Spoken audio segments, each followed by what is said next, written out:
Perang dan konflik membawa kesengsaraan bagi manusia. Seringkali perempuan menjadi aktor penting dalam upaya perdamaian. Namun, peran ini kerap diabaikan. Padahal perempuan memiliki kebutuhan khusus yang penting disuarakan untuk membangun kembali kehidupan kemasyarakatan yang hancur semasa konflik. Menyadari hal ini, pada tanggal 13 Oktober 2000, Dewan Keamanan PBB mengeluarkan Resolusi 1325 yang mengakui peran perempuan untuk penanganan dan pencegahan konflik dan proses perdamaian. Resolusi Dewan Keamanan PBB 1325 berisi 1. Pengakuan bahwa perempuan dan anak merupakan bagian terbesar dari masyarakat yang terkena dampak negatif dari konflik, termasuk kekerasan seksual dan kekerasan berbasis gender, sehingga harus ada perlindungan kepada perempuan dan anak terhadap kekerasan seksual dan kekerasan berbasis gender lainnya. Diupayakan agar ada pemenuhan keadilan dan jaminan hukum dengan memberi hukum bagi pelanggar kejahatan kemanusiaan. 2. Pengakuan bahwa perempuan adalah aktor penting dalam membangun perdamaian dan keamanan dan dalam upaya pencegahan dan penyelesaian konflik, sehingga ada tindakan untuk meningkatkan keterwakilan perempuan dalam pengambilan keputusan, mendorong agar setiap misi penjaga perdamaian dan pembangunan perdamaian mengharusutamakan gender, upaya untuk memenuhi kebutuhan perempuan untuk pembangunan di masa pasca konflik, termasuk pelucutan senjata dan reintegrasi. 3.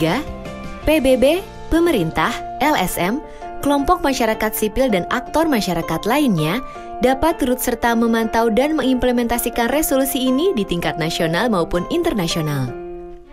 Untuk memastikan bahwa resolusi Dewan Keamanan 1325 ini dilaksanakan, negara-negara di dunia dihimbau untuk menyusun rencana aksi nasional. Sebagai negara anggota PBB, Indonesia mendukung resolusi Dewan Keamanan PBB UNSCR 1325 pada tahun 2000 dan menjadi landasan bagi pemerintah dan masyarakat untuk meningkatkan peran perempuan sebagai pembangun perdamaian dan untuk pencegahan konflik, melindungi perempuan dan anak dari kekerasan di wilayah konflik, memastikan bahwa kebutuhan perempuan dan anak diperhatikan dalam proses pembangunan pasca konflik. Di Indonesia telah disahkan Peraturan Presiden Nomor 18 Tahun 2014 tentang perlindungan dan pemberdayaan perempuan dan anak dalam konflik sosial yang mengatur tentang perlindungan terhadap perempuan dan anak dari dampak negatif konflik, termasuk perlindungan khusus terhadap pembela hak asasi perempuan, penyediaan layanan terhadap perempuan dan anak korban kekerasan di wilayah konflik, termasuk layanan bantuan hukum dan pendampingan, partisipasi perempuan sebagai pembangun, penengah, dan perunding perdamaian, pelaksanaan dan koordinasi antar lembaga pemerintah.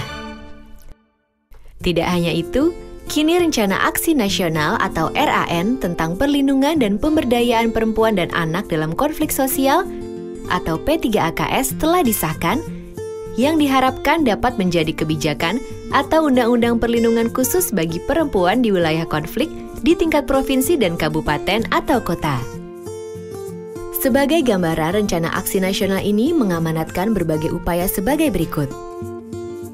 Peningkatan kesadaran berbagai lapisan masyarakat, pemerintah daerah, lembaga adat, dan forum komunikasi antara umat beragama. Peningkatan kualitas layanan yang dibutuhkan perempuan dan anak korban kekerasan di wilayah konflik. Kegiatan pelatihan terhadap perempuan untuk meningkatkan kemampuan melakukan negosiasi, mediasi, advokasi, kampanye penghentian konflik, melakukan investigasi dan pengumpulan data korban konflik, melakukan pendampingan dan memberikan perlindungan kepada perempuan dan anak, serta perlibatan dalam pengambilan keputusan untuk melindungi perempuan dan anak dalam konflik, melakukan koordinasi, pemantauan, evaluasi dan pelaporan yang baik melalui penyusunan kelompok-kelompok kerja di tingkat nasional, provinsi, dan kabupaten kota.